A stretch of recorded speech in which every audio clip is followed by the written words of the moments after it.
সমগ্ৰ ভাৰতবৰ্ষতে প্ৰসিদ্ধ এই ঐতিহাসিক মেৰঘৰ সম্পৰ্কে আপোনালোকে বহুত শুনিছে, কিন্তু আজিৰ তাৰিখত সেই মেৰঘৰটো কেনে আছে, যি মেৰঘৰ চান্দ সদাগৰে বেউলা লক্ষীমদাৰৰ বাবে বনাইছিল। কিন্তু আজিও সেই মেৰঘৰ আগৰ দৰে মেৰঘৰ হৈ আছে নে না তাক বেলেগকৈ সংৰক্ষণ কৰা হৈছে? আহক চাওঁ আমি এই ভিডিঅ'টো চান্দ সদাগৰৰ মেৰঘৰ। আমি এতিয়া প্ৰৱেশ কৰিলোঁ চান্দ সদাগৰৰ এই মেৰঘৰত, আৰু এয়া মেৰঘৰত আচলতে মেৰঘৰৰ বেৰৰ বা ৱালৰ যিবিলাক কেৰে নিৰ্মাণ কৰিছিল তাৰ ভগ্নাৱশেষবিলাকহে আচলতে ইয়াত সংৰক্ষণ কৰি ৰখা হৈছে। কিন্তু সাধাৰণতে যিবিলাক ঐতিহাসিক ক্ষেত্ৰ থাকে সেই ক্ষেত্ৰবিলাকতো যিবিলাক ইতিহাসত প্ৰসিদ্ধ আছিল সেই ঠাইবিলাক বা সেই ঘৰবিলাকতো এতিয়ালৈকেও নাথাকে, কিন্তু সাধাৰণতে চৰকাৰৰ ফালৰ পৰা হওক বা বিভিন্ন সংস্থাৰ ফালৰ পৰা সেইবিলাক ধুনীয়াকৈ ৰখা হয় বা তাক পুনৰ নিৰ্মাণ কৰি ৰখা হয়। যিদৰে ৰংঘৰ কাৰেংঘৰৰ পৰা তেজপুৰৰ অগ্নিগড় আছে, কিন্তু মেৰঘৰৰ ক্ষেত্ৰত তেনে বিশেষ একো দেখা নাপালোঁ। এয়া এনেকৈ আমি সোমোৱাৰ পিছত এইখিনিতে হয়তো বোধ কৰোঁ মেৰঘৰ আছিল, কিন্তু আমি তাত কোনো মানুহো লগ নাপালোঁ সুধিবলৈ, আৰু তাত এটা মন্দিৰ আছে, আৰু এইটো আচলতে এই মন্দিৰ মেৰঘৰৰ ভগৱান শিৱৰ মন্দিৰ।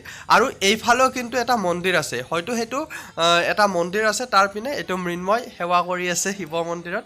আৰু তাৰ পিছতেই ইয়াত ৰেকিবউদ্দিন আহমেদে আচলতে বিধায়ক ৰেকিবউদ্দিন আহমেদদেৱে চান্দ মেৰঘৰৰ প্ৰত্নতাত্ত্বিক যিটো পুনৰ নিৰ্মাণ বা উন্নয়নৰ কাৰণে ইয়াত ব্যৱস্থা কৰিছিল, আৰু ইয়াত যিবিলাক ভগ্নাৱশেষ আছে সেই ভগ্নাৱশেষবিলাক এই ঘৰটোৰ ভিতৰত ৰাখি থোৱা হৈছে।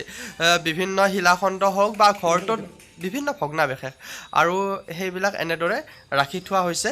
কিন্তু অনুমান কৰোঁ সাধাৰণতে যিবিলাক পুৰণি পৌৰাণিক যিবিলাক দেখিছোঁ ঘৰবিলাক বা পৌৰাণিক যিবিলাক আগৰ কিছুমান ইতিহাস জড়িত যিবিলাক মঠ মন্দিৰ আছে তাৰ তুলনাত মেৰঘৰটো সঁচাকৈ তেনেকুৱা নহয় যেনেকুৱা এটা ভাবি আহিছিলোঁ।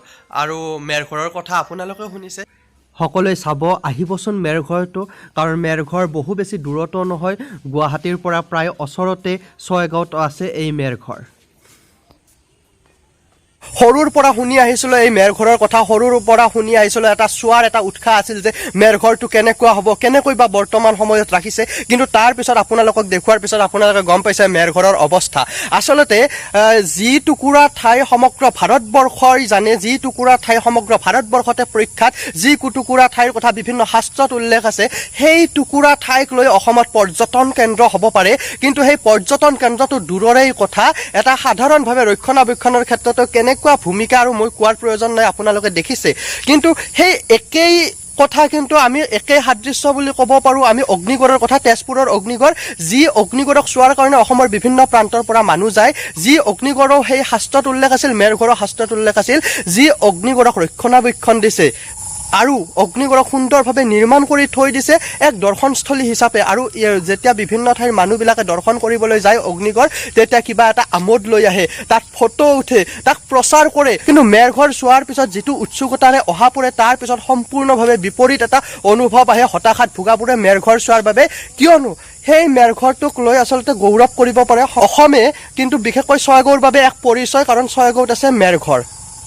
কিন্তু দুখৰ কথা কেৱল অসমবাসীৰ বাবে নহয়, বিশেষকৈ ছয়গাঁওবাসীৰ বাবে।